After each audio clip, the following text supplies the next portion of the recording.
Cup ತಂದರೂ ಕಿಮ್ಮತ್ತಿಲ್ಲ ದುನಿಯಾ ವಿಶೇಷ ಕಾರ್ಯಕ್ರಮಕ್ಕೆ ಮತ್ತೊಮ್ಮೆ ಸ್ವಾಗತ. ನಾನು ಆಗಲೇ ಹೇಳಿದಂತೆ ಮತ್ತೊಬ್ಬರು ಅತಿಥಿಗಳು ಬಂದು ನಮ್ಮ ಜೊತೆ ಸೇರ್ಕೊಳ್ತಾರೆ ಅಂತ ಅಂದ್ಬಿಟ್ಟು ಅರ್ಜುನ್ ದೇವಯ್ಯ ಅಂತಾರಾಷ್ಟ್ರೀಯ ಕ್ರೀಡಾಪಟು ಇವಾಗ ನಮ್ಮ ಜೊತೆ ಬಂದಿದ್ದಾರೆ. ಅರ್ಜುನ್ ದೇವಯ್ಯ ತಮಗೆ ಕಾರ್ಯಕ್ರಮಕ್ಕೆ ಸ್ವಾಗತ. ಈಗಾಗಲೇ ಅರ್ಜುನ್ ಹಾಲಪ್ಪ ಅವರು ಸಾಕಷ್ಟು ವಿಚಾರಗಳನ್ನ ಹಂಚ್ಕೊಂಡ್ರು, ಯಾಕೆ ಈ ಥರ ಆಗ್ತಾ ಇದೆ ಅಂತ ಅಂದ್ಬಿಟ್ಟು.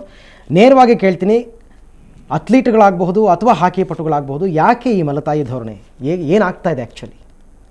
ನೋಡಿ, ನಾನಿಲ್ಲಿ ಮಲತಾಯಿ ಧೋರಣೆ ಅಂತೇಳಿ ಹೇಳೋದಕ್ಕಿಂತ ಮುಂಚೆ ಒಂದೇನು ಅಂದರೆ, ಕ್ರಿಕೆಟ್ ಕೂಡ ಒಂದಾನೊಂದು ಸಮಯದಲ್ಲಿ ಅಷ್ಟೇನು ಜನಪ್ರಿಯವಾಗಿರಲಿಲ್ಲ.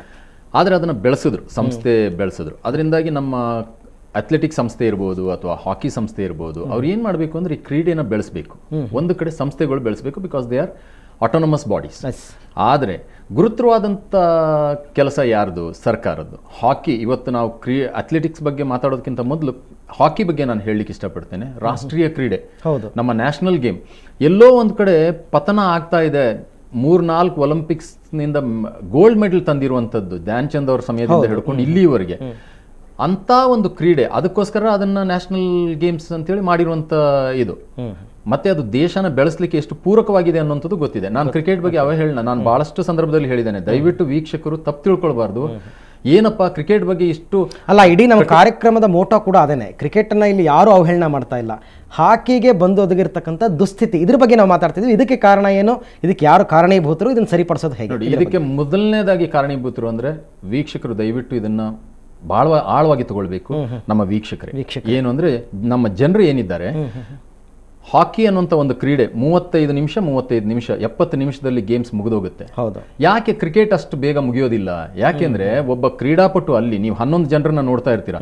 ಒಬ್ಬ ಬಾಲರ್ ಪಡುವಾಗ ಶ್ರಮ ಪಡ್ತಾ ಇದ್ದಾಗ ಬೇರೆ 10 ಜನ ಏನಿರ್ತಾರೆ, ಅವರ cardio capacity does not work. ಆ ಕಾರ್ಡಿಯೋ ಅದರಲ್ಲೇ ಸಮತೋಲನವಾಗಿರುತ್ತೆ.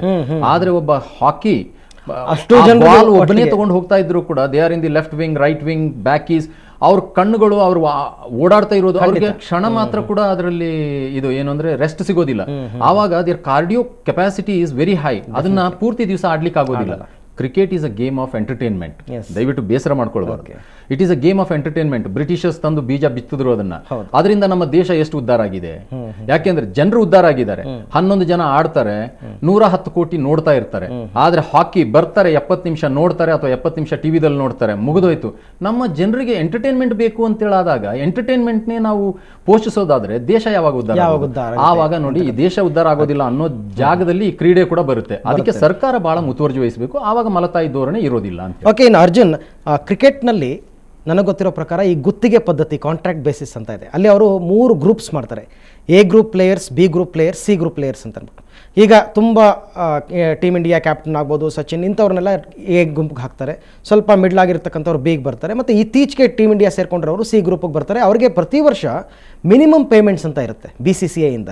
ಎ ಗ್ರೂಪ್ ಆಟಗಾರರಿಗೆ 1 ವರ್ಷಕ್ಕೆ 1 ಕೋಟಿ, ಬಿ ಗ್ರೂಪ್ ಆಟಗಾರರಿಗೆ 1 ವರ್ಷಕ್ಕೆ 65 ಲಕ್ಷ, 30 ಲಕ್ಷ ಹೀಗಿರುತ್ತೆ. ಸೊ ಅಂದರೆ ಅವರಿಗೆ ಆಲ್ಮೋಸ್ಟ್ ಒಂದು ಸೆಕ್ಯೂರಿಟಿ ಇರುತ್ತೆ, ಲೈಫ್ ಸೆಕ್ಯೂರಿಟಿ ಇರುತ್ತೆ. ನಮಗೆ ಬರುತ್ತೆ, ಅಟ್ಲೀಸ್ಟ್ ಇಷ್ಟು ಬರುತ್ತೆ ನಮಗೆ, ಅವ್ರ ಪರ್ಫಾರ್ಮೆನ್ಸ್ ಹೇಗಾದರೂ ಇರಲಿ, ಅದು ಬೇರೆ ವಿಚಾರ, ಬರುತ್ತೆ ಅಂತ ಅಂದ್ಬಿಟ್ಟು. ಸೊ ಇಂಥ ಒಂದು ಪದ್ಧತಿ ಹಾಕಿನಲ್ಲಿ ಇಲ್ವಾ ಹಾಗಾದರೆ? ಸರ್, ಅದೇ ನಾವು ಈಗ 1.5-2 ವರ್ಷದ ಹಿಂದೆ ನಾವು ಇದೇ ಥರ ಒಂದು ಸ್ಟ್ರೈಕ್ ಅಂತ, ಗಲಾಟೆ ಅಂತ ಮಾಡಿದ್ವಿ. ಎಲ್ಲ ನಮ್ಮ ಕ್ರಿಟಿಸೈಸ್ ಮಾಡಿದ್ರು, ನೀವು ಏಕೆ ಬರೀ ದುಡ್ಡಿಗೋಸ್ಕರ ಮಾತಾಡ್ತೀರಾ ಹಾಗೆ ಹೀಗೆ ಅಂತ. ನಾವು ದುಡ್ಡಿಗೋಸ್ಕರ ಅಲ್ಲ ಇದು. ನಿಮಗೆ ಈಗ ನೀವು ಒಂದು ಎಕ್ಸಾಂಪಲ್ ಯುವರಾಜ್ ವಾಲ್ಮೀಕಿ ತೋರಿಸ್ತೀರಿ, ಅವ್ರು ಬೇಡ. ಈಗ ಅದೇ 1 ವರ್ಷದ ಹಿಂದೆ ಬಲ್ಜಿತ್ ಸಿಂಗ್ ಅಂತ ಕಣ್ ಕಳ್ಕೊಂಡವರು. ಹೌದು, ಅವ್ರು ಕಣ್ ಕಳ್ಕೊಂಡ. ಹಾಕಿ ಈಗ ಒಬ್ಬ ಸ್ಪೋರ್ಟ್ಸ್ ಮ್ಯಾನ್ ಕೆರಿಯರ್ ಎಷ್ಟು ವರ್ಷ ಇರುತ್ತೆ ಹೇಳಿ? 4ರಿಂದ 5 10 ವರ್ಷ ಮ್ಯಾಕ್ಸಿಮಮ್ ಅಂತ ಇಟ್ಕೊಂಡು ಟಾಪ್ ಪ್ಲೇಯರ್ದು. ನೀವು ಆ ಟೈಮಲ್ಲಿ ನೀವು ಏನು ನಿಮ್ಗೇನು ಲೈಫ್ಗೆ ಏನು ಬೇಕೋ ಅದು ಮಾಡ್ಕೊಳ್ಳಿಲ್ಲ ಅಂದರೆ ಯಾರು ಕೇಳಲಿಕ್ಕೆ ಬರೋದಿಲ್ಲ. ಇದು ಫಿಲಿಮ್ ಅಲ್ಲ ಅಥವಾ ನಿಮಗೆ ಕಮರ್ಷಿಯಲ್ ಇದೆಲ್ಲೂ ಇಲ್ಲ. ನೀವೇನು ಮಾಡಬೇಕು ನಿಮ್ಗೆ ಆ ಸ್ಪೋರ್ಟ್ಸ್ ಕೇರ್ ಶಾರ್ಟ್ ಸ್ಪ್ಯಾನಲ್ಲಿ ಏನು ಮಾಡ್ತೀರಿ ಲೈಫ್ ನಿಮ್ಗೆ ಅದೇ ನಡೀಲಿಕ್ಕೆ ಹೋಗೋದು. ಆ ಹುಡುಗ ಲೈಫ್ ಕಣ್ ಕಳ್ಕೊಂಡಿದ್ದಾನೆ, ಯಾರು ಬಂದು ಈಗ ಕೇಳ್ತಾರಾ? ಫೆಡರೇಷನ್ ಆಗಲಿ ಮರ್ತೇ ಬಿಡ್ತಾರೆ, ಜನರೇ ಮರ್ತು ಬಿಡ್ತಾರೆ ಎಲ್ಲರೂ. ಅದಕ್ಕೆ ನಾವು ಕೇಳಿದ್ವಿ, ಒಂದು ಬೇಸ್ ಮಾಡಿ ಕಾಂಟ್ರಾಕ್ಟ್ ಬೇಸ್ ಮಾಡ್ತೀವಿ ಅಂತ ಹೇಳಿದ್ರೆ ಇಲ್ಲಿ ಗಂಟ ಅದು ಆಗಿಲ್ಲ. ಇನ್ನು ಅರ್ಜುನ್ ದೇವಯ್ಯ, ಈಗ ಪ್ರಸ್ತುತ ವಿಚಾರವನ್ನೇ ತಗೊಳ್ಳೋದಾದ್ರೆ, ಏಷ್ಯನ್ ಚಾಂಪಿಯನ್ಶಿಪ್ ಗೆದ್ಕೊಂಡು ಹಾಕಿ ಆಟಗಾರರು ಭಾರತಕ್ಕೆ ಬಂದರು. ಆದರೆ ಅವ್ರು ನಡೆಸ್ಕೊಂಡದ ರೀತಿ ನಿಮಗೆಲ್ಲ ಗೊತ್ತಿರ್ತಕ್ಕಂಥದ್ದೇ. ಓಕೆ, ಈಗ ಟೀಮ್ ಇಂಡಿಯಾ ಯಾವುದಾದ್ರೂ ಒಂದು ಟೂರ್ನಿ ಗೆದ್ಕೊಂಡು ಬಂದ ತಕ್ಷಣ ಏರ್ಪೋರ್ಟ್ನಲ್ಲೇ ಸ್ವಾಗತ ಮಾಡೋದಕ್ಕೆ ರೆಡಿಯಾಗಿರ್ತಾರೆ. ಆದರೆ ಪಾಪ ಇವ್ರಿಗೆ ಯಾರಿಗೂ ಹೋಗಿ ಕೊಡಗಿಗೆ ಸೇರ್ಕೊಂಡಿದ್ದಾರೆ ಆಟಗಾರರು, ಅವ್ರ ಮನೆ ಸೇರ್ಕೊಂಡ್ರು ಕೂಡ ಜಿಲ್ಲಾಡಳಿತಕ್ಕೆ ಅವ್ರು ಬಂದಿರೋದೇ ಗೊತ್ತಿಲ್ಲ. ಏನು ತೋರಿಸುತ್ತೆ ಇದು? ಎಷ್ಟರ ಮಟ್ಟಿಗೆ ನಮ್ಮ ಕ್ರೀಡೆಗಳಿಗೆ ಸಪೋರ್ಟ್ ಸಿಗ್ತಿದೆ ಅಂತ ಅನ್ಸುತ್ತೆ ಇದು? ಹಾಗಾದ್ರೆ ತಾವು ದಯವಿಟ್ಟು ಬೇಜಾರು ಮಾಡ್ಕೊಳ್ಳಲ್ಲ. ಅಂದರೆ ಒಂದು ವಿಷಯ ನಾನು ಇಲ್ಲಿ ನೇರವಾಗಿ ದೃಶ್ಯ ಮಾಧ್ಯಮ ಹಾಗೂ ಮಾಧ್ಯಮದವರು ತಪ್ಪಿದೆ ಅಂತ ಒಂದು ವಿಷಯ ಹೇಳಲಿಕ್ಕೆ ಇಷ್ಟಪಡ್ತೇನೆ. ನೋಡಿ, ಇವತ್ತು ರಾಹುಲ್ ದ್ರಾವಿಡ್ ಅವರು ನಮ್ಮ ಹೆಮ್ಮೆಯ ಕ್ರೀಡಾಪಟು. ರಾಹುಲ್ ದ್ರಾವಿಡ್ ಕೊನೆಯ ಪಂದ್ಯ ಆಡ್ತಾ ಇದ್ದಾರೆ ಅಂತೇಳಿ ಬೆಳಗಿಂದ ಎಲ್ಲದರಲ್ಲೂ ಇದೆ. ಆದ್ರೆ ಇವ್ರು ಏಷ್ಯನ್ ಚಾಂಪಿಯನ್ಶಿಪ್ ವಿನ್ ಮಾಡಿ ಬರುವಾಗ ಏರ್ಪೋರ್ಟ್ ನಿಂದ ಕೂಡ ಯಾರು ರಿಸೀವ್ ಮಾಡ್ಲಿಕ್ಕಿಲ್ಲ ಅಂದ್ರೆ ನೋಡಿ, ಇವತ್ತು ಬಹಳಷ್ಟು ಕಡೆ ತಾವು ಗಮನಿಸಬೇಕಾದ್ರೆ ಮೀಡಿಯಾ ಎಲ್ಲಿ ಹೋಗಿದೆಯೋ ಜನ ಅಲ್ಲಿ ಸೇರಿದ್ದಾರೆ. ತಾವುಗಳು ಇದನ್ನ ಬಹಳ ಸೂಕ್ಷ್ಮವಾಗಿ ತಗೊಂಡ್ಬಿಟ್ರೆ ಖಂಡಿತವಾಗ್ಲೂ ಕ್ರೀಡೆ ಉದ್ಧಾರ ಆಗುತ್ತೆ.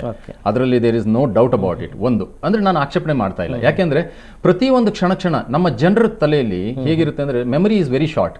ಆದ್ರೆ ಯಾವುದೇ ಒಂದು ವಿಚಾರ ಪದೇ ಪದೇ ಹೇಳಿದಾಗ ಇಟ್ ಬಿಕಮ್ಸ್ ರಿಜಿಸ್ಟರ್ಡ್ ಪರ್ಮನೆಂಟ್ಲಿ.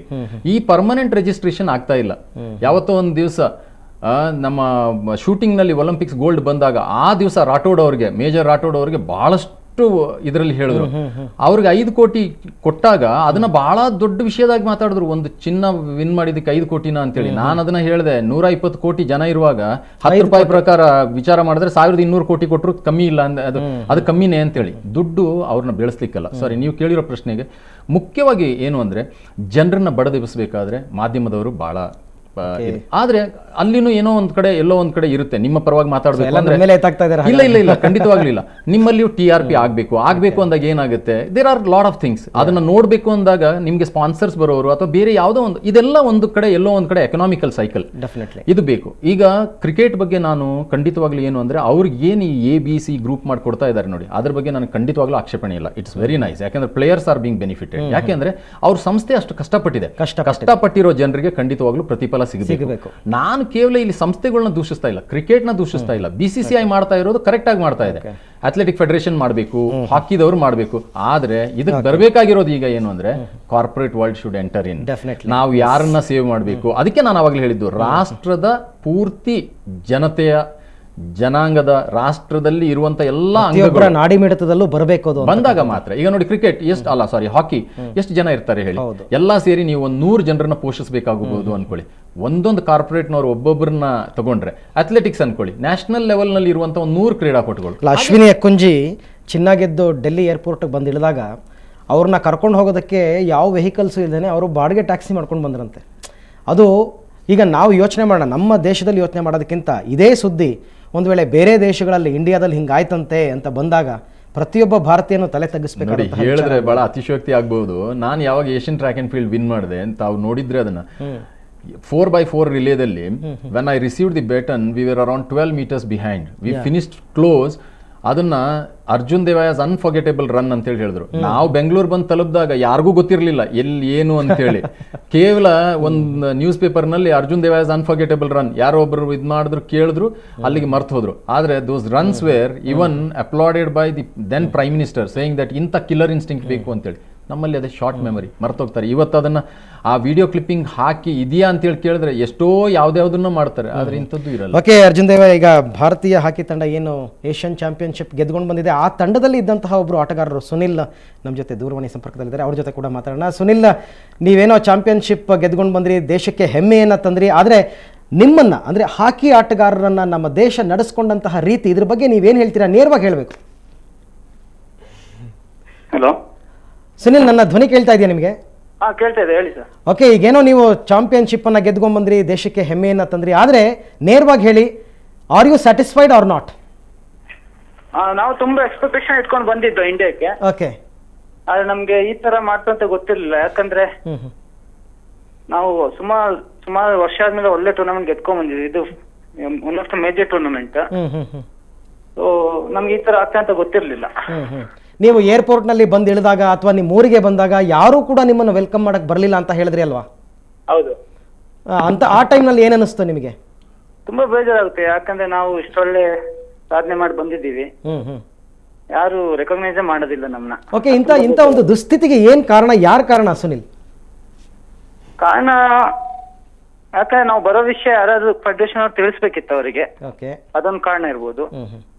ಯಾರ ಮೇಲೆ ಅಧಿಕಾರಿಗಳಿದೆ ಅವ್ರಿಗೆ ಗೊತ್ತಿರ್ಬೇಕು, ಇಂತ ಒಂದು ಪ್ಲೇಯರ್ ಬರ್ತಾ ಇದಾರೆ, ಅವ್ರಿಗೆ ಸ್ವಾಗತ ಮಾಡ್ಬೇಕು. ಓಕೆ, ನೀವು ಬಂದ್ರಿ, ನೀವು ಬಂದ ಮೇಲೆ ನಿಮಗೆ 25,000 ರೂಪಾಯಿ ಬಹುಮಾನ ಘೋಷಣೆ ಮಾಡಿದ್ರಲ್ಲ, ಆ ಟೈಮಲ್ಲಿ ನಿಮ್ಗೆ ಏನ್ ಅನಿಸ್ತು ನಿಜವಾಗ್ಲು?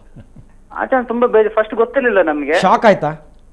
ಶಾಕ್ ಆಯ್ತು. ಫಸ್ಟ್ ಆಫ್ ಆಲ್ ಶಾಕ್ ಆಯ್ತು ನಮ್ಗೆ. ಈ ತರ ಒಂದು 25,000 ಚಿಕ್ಕ ಅಮೌಂಟ್ ಡಿಕ್ಲೇರ್ ಮಾಡಿದಾಗ ಶಾಕ್ ಆಯ್ತು. ತುಂಬಾ ಬೇಜಾರಾಯ್ತು ಮನ್ಸಿಗೆ. ಯಾಕಂದ್ರೆ ನಾವು ಇಷ್ಟು ಕಷ್ಟಪಟ್ಟು ಒಂದು ಮೆಡಲ್ ತಗೊಂಡ್ ಬಂದಿದೀವಿ. ಓಕೆ, ಈಗ ಅದೆಲ್ಲ ಬಿಡಿ, ಅದೆಲ್ಲ ಹೊರತಾಗಿ ನಿಮಗೊಂದು ಸೆಲ್ಫ್ ಸ್ಯಾಟಿಸ್ಫ್ಯಾಕ್ಷನ್ ಅನ್ನೋದು ಇದ್ದೇ ಇರುತ್ತೆ. ನೀವು ಚೀನಾದಲ್ಲಿ ಈ ಒಂದು ಟೂರ್ನಮೆಂಟ್ ಅಜೇಯರಾಗಿ ಗೆದ್ಕೊಂಡು ಬಂದಿರತಕ್ಕಂಥದ್ದು ಎಲ್ಲರೂ ಹೆಮ್ಮೆ ಪಡಬೇಕಾದಂತಹ ವಿಚಾರ. ಅಲ್ಲಿನ ಅನುಭವ ನಿಮ್ಮನ್ನ ಹೇಗಿತ್ತು ನಿಮ್ಗೆ ಅಲ್ಲಿನ ಎಕ್ಸ್ಪೀರಿಯನ್ಸ್? ತುಂಬಾ ಚೆನ್ನಾಗಿತ್ತು, ಯಾಕಂದ್ರೆ ಯಂಗ್ ಟೀಮ್ ಇತ್ತು ನಮ್ದು. ಹೋಗಕ್ಕಿಂತ ಮುಂಚೆ ಒಂದ್ ಸ್ವಲ್ಪ ಕಾಂಟ್ರವರ್ಸಿ ಇತ್ತು, ಅದೆಲ್ಲ ನಡುವೆ ನಾವು ತುಂಬಾ ಚೆನ್ನಾಗಿ ಆಡಿ ಬಂದು ಅದೇ ಸ್ವಲ್ಪ ತುಂಬಾ ಖುಷಿ ಅನಿಸ್ತದೆ ನನಗೆ. ಅಲ್ಲ, ಚೀನಾದಲ್ಲಿ ರಾಜಕೀಯಕ್ಕಿಂತ ಹೆಚ್ಚಾಗಿ ಸ್ಪೋರ್ಟ್ಸ್ ಬೆಲೆ ಕೊಡ್ತಾರೆ ಅಂತ ಕೇಳ್ಪಟ್ಟಿದ್ದೀನಿ. ಚೀನಾದಲ್ಲಿ ಫೆಸಿಲಿಟೀಸ್ ಹೇಗಿತ್ತು? ಫೆಸಿಲಿಟಿ ತುಂಬಾ ಚೆನ್ನಾಗಿತ್ತು ನಿಜವಾಗ್ಲೂ. ಅಲ್ಲಿ ಎಷ್ಟು ಸ್ಪೋರ್ಟ್ಸ್ ಗೆ ಇಂಪಾರ್ಟೆನ್ಸ್ ಕೊಡ್ತಾರೆ ನಾನೆಲ್ಲ ನೋಡ್ಲಿಲ್ಲ ಇದುವರೆಗೆ. ಓಕೆ, ನೀವು ಟೂರ್ನಿಗೆ ಹೋಗೋದಕ್ಕೂ ಮೊದಲು ಏನ್ ಅನ್ಕೊಂಡಿದ್ರಿ? ನೀವು ಗೆದ್ಕೊಂಡು ಬರ್ತೀವಿ ಅನ್ನೋ ವಿಶ್ವಾಸ ಇತ್ತಾ ನಿಮಗೆ? ವಿಶ್ವಾಸ ಸ್ವಲ್ಪ ಕಮ್ಮಿ ಇತ್ತು, ಯಾಕಂದ್ರೆ ಕಾಂಟ್ರವರ್ಸಿ ಇತ್ತು ಸ್ವಲ್ಪ, ಅದಕ್ಕೆ ಕೇಳಿದ್ ನಾನು.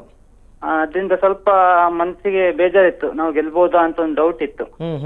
ಮತ್ತೆ ಹೋಗಿ ನಾವು ಅಲ್ಲಿ ಹೋಗಿ 4 ದಿವಸ ಮುಂಚೆ ಹೋಗಿ ನಾವು ಪ್ರಾಕ್ಟೀಸ್ ಎಲ್ಲ ಮಾಡಿ ಟೀಮ್ ಸೆಟ್ ಆಯ್ತು. ಆಮೇಲೆ ಒಂದು ಕಾನ್ಫಿಡೆಂಟ್ ಬಂತು ನಾವು ಗೆಲ್ಬೋದು ಅಂತ. ಅಲ್ಲ, ಎಲ್ಲದಕ್ಕಿಂತ ದೊಡ್ಡದಾಗ ಅಲ್ಲಿ ವೆದರ್ ನೀವು ಅಡ್ಜಸ್ಟ್ ಆಗ್ಬೇಕಲ್ಲ. ಹೌದು, ಅಲ್ಲಿ ಹೋಗಿ 4 days ಬಿಫೋರ್ ಹೋಗಿದ್ದೆ ನಾವು, ಸೊ ಅಡ್ಜಸ್ಟ್ ಆಗ್ಲಿಕ್ಕೆ. ಅಲ್ಲಿ ಹೋಗಿ ಅಡ್ಜಸ್ಟ್ ಆಗಿ ಮತ್ತೆ ಮನಸ್ಸಿಗೆ ಒಂದು ನೆಮ್ಮದಿ ಬಂತು ನಾವು ಗೆಲ್ಬೋದಂತ, ಗೆದ್ಕೊಂಡ್ ಬಂದು. ಓಕೆ, ನಿಮ್ಮನ್ನೇನೋ ಚೀನಾದವ್ರು ಕರೆಸ್ಕೊಂಡ್ರು, ಒಳ್ಳೆ ಸೌಕರ್ಯ ಕೊಟ್ಟರು, ಅದು ಬಿಡಿ. ನೀವು ಇಲ್ಲಿ ಪ್ರಾಕ್ಟೀಸ್ ಮಾಡೋದಕ್ಕೆ ಅಂದ್ರೆ ಚೀನಾಗೆ ಹೋಗೋಕ್ಕೂ ಮೊದಲು ಇಲ್ಲಿ ಪ್ರಾಕ್ಟೀಸ್ ಮಾಡ್ತಾ ಇದ್ರಲ್ಲ, ಇಲ್ಲಿ ನಿಮ್ಗೆ ಎಲ್ಲ ಸವಲತ್ತುಗಳು ಒದಗಿಸ್ಕೊಟ್ಟಿದ್ರಾ? ಎಲ್ಲ ಕೊಟ್ಟಿದ್ರು, ಯಾಕಂದ್ರೆ ಇಲ್ಲಿ ನಮ್ದು ಕೆಂಗೇರಿಯಲ್ಲಿ ಸ್ಪೋರ್ಟ್ಸ್ ಅಥಾರಿಟಿ ಆಫ್ ಇಂಡಿಯಾ ಇದೆ. ಓಕೆ ಓಕೆ, ತುಂಬಾ ಒಳ್ಳೆ ಫೆಸಿಲಿಟೀಸ್ ಕೊಟ್ಟಿದ್ರು ನಮಗೆ. ಓಕೆ, ಅದ್ರಲ್ಲೇನು ಪ್ರಾಬ್ಲಮ್ ಇಲ್ಲ. ಸೊ ಕೊನೆಯದಾಗ ಒಂದು ಮಾತು ಹೇಳಿ, ಹಾಕಿ ನೀವು ಅನ್ಕೊಂಡಂಗೆ ಹೇಗೆ ಬದಲಾಗಬೇಕು ಅಂತ? ತುಂಬಾ ಬದಲಾಗ್ಬೇಕು ಸರ್. ಅಂದ್ರೆ ಹೇಗೆ? ಎಲ್ಲ ಮೇನ್ ಆಗಿ ಫೈನಾನ್ಷಿಯಲ್ ಸಪೋರ್ಟ್ ಇರಬೇಕು ಗೌರ್ಮೆಂಟ್ ಇಂದ. Okay okay Sunil, thank you. ನಿಜವಾಗ್ಲೂ ಮನಸ್ಸಿನಿಂದ ಮಾತನಾಡಿದ್ರು, ಸಾಕಷ್ಟು ವಿಚಾರಗಳು ಹೇಳ್ಕೊಟ್ರು. ಅದೇ ನಾನು ಕೇಳ್ತಾ ಇದ್ದೆ ಅರ್ಜುನ್ ದೇವ್ ಅವರ, ಈಗ ಪ್ರತಿಯೊಬ್ಬರು ವಿಚಾರಗಳನ್ನ ನಾವು ಮಾತಾಡ್ತಾ ಹೋದಂತೆ ಅವರ ಮನಸ್ಸಿನ ನೋವು ಹೊರಗಡೆಗೆ ಬರುತ್ತೆ. ಯಾಕೆಂತಂದ್ರೆ ಇದೆಲ್ಲವನ್ನು ಮೀರಿದಂತಹ ಒಂದು ಸ್ಯಾಟಿಸ್ಫ್ಯಾಕ್ಷನ್ ಅಂದರೆ ಅದು ಕಪ್ ಗೆದ್ಕೊಂಡು ಬಂದಿರತಕ್ಕಂಥದ್ದು. ಓಕೆ, ಇದ್ರ ವಿಚಾರವಾಗಿ ಎಷ್ಟು ಮಾತನಾಡ್ತಾ ಇದ್ರು ಸಾಕಾಗಲ್ಲ. ಮತ್ತಷ್ಟು ನಮ್ಮ ಚರ್ಚೆಯನ್ನು ಮುಂದುವರಿಸೋಣ. ಅದಕ್ಕೂ ಮೊದಲು ಒಂದು ಚಿಕ್ಕ ಬ್ರೇಕ್.